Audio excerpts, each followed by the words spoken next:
आज का विषय है विभिन्न रोगों में एनीमा का प्रयोग। इस पर मेरा लेख प्रकाशित हुआ था, इसको आप देख सकते हैं।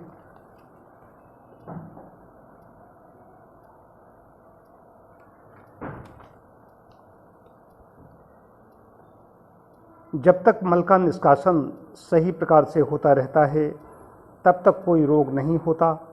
किसी कारण से जब बड़ी आंत मल को निकाल पाने में असमर्थ हो जाती है तब एनीमा की आवश्यकता पड़ती है। कई लोग जुलाब का मतलब विरेचक, लैक्टेटिव देकर मल को बाहर निकालते हैं, पर जुलाब से शरीर को बहुत हानि होती है। एनीमा से मल जल्दी निकलता है और शरीर हल्का हो जाता है। यदि एनीमा और भोजन पर ध्यान रखा जाए तो रोग कैसा भी हो उसे दूर किया जा सकता है। डॉक्टर लुई कोने के अनुसार एनीमा प्रत्येक रोग को दूर करने में प्रमुख साधन है। एनीमा के विभिन्न नाम जलवस्ति, आभ्यंतर स्नान, हाथों का कुल्ला मैंने लिखा था, अरबी में दबाउल मुबारक, यूनानी में हुक्ना, फाउंटेन सिरिंज, डूसाद। मैंने ऊपर जलवस्त्र लिखा है, उसका अर्थ वस्त्रकर्म नहीं है, क्योंकि वस्त्रकर्म का अर्थ व्यापक है। अगले अंक में केवल वस्त्रकर्म पर ही लिखूंगा। एनीमा देने से पूर्व रोगी की स्थिति को जान लेना जरूरी है कि उसे इसकी आवश्यकता है या नहीं। एनीमा इलाज नहीं, सहारा मात्र है। निस्संदेह एनीमा से आंतों की सफाई अच्छी तरह से होती है। उपवास, रसाहार, फलाहार और दूध या मट्ठा कल्प से एनीमा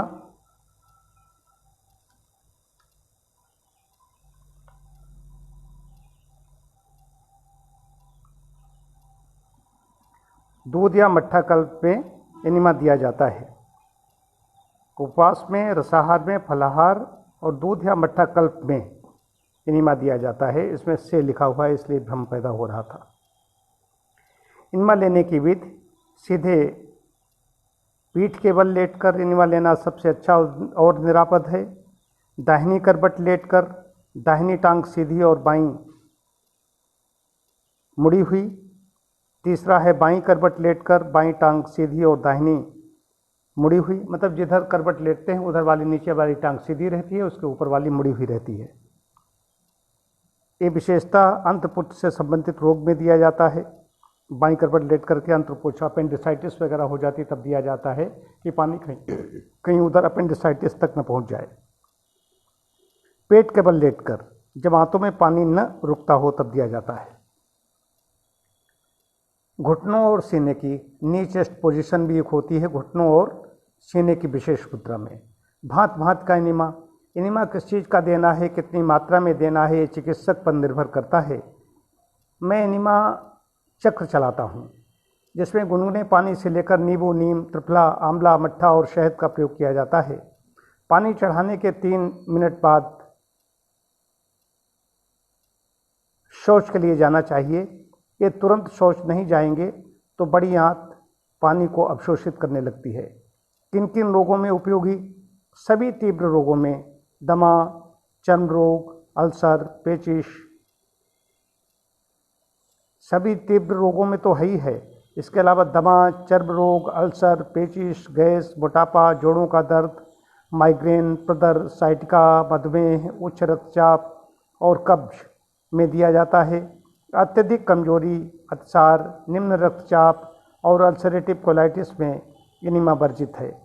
स्वस्थ व्यक्ति को मलत्याग के लिए कभी भी एनीमा पर निर्भर नहीं रहना चाहिए। महिलाओं को श्वेत प्रदरात में यौन वस्त्र दी जाती है। मतलब स्वस्थ व्यक्ति को एनीमा की आवश्यकता नहीं होती, उसको एनीमा का उपयोग नहीं करना चाहिए। एनीमा का प्रयोग तब करना चाहिए जब आंत मल को निकालने में असमर्थ हो जाए, तो हम प्रकृति की सहायता करते हैं। आंत मल को नहीं निकाल पा रही है, ऐसी स्थिति में नेचर की, प्रकृति की मंशा क्या है, उसकी सहायता की जाती है। पानी अंदर आंत में पहुंचा दिया जाता है और मल बाहर निकल जाता है।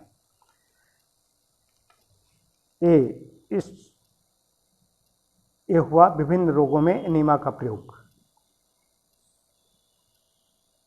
बहुत बहुत धन्यवाद।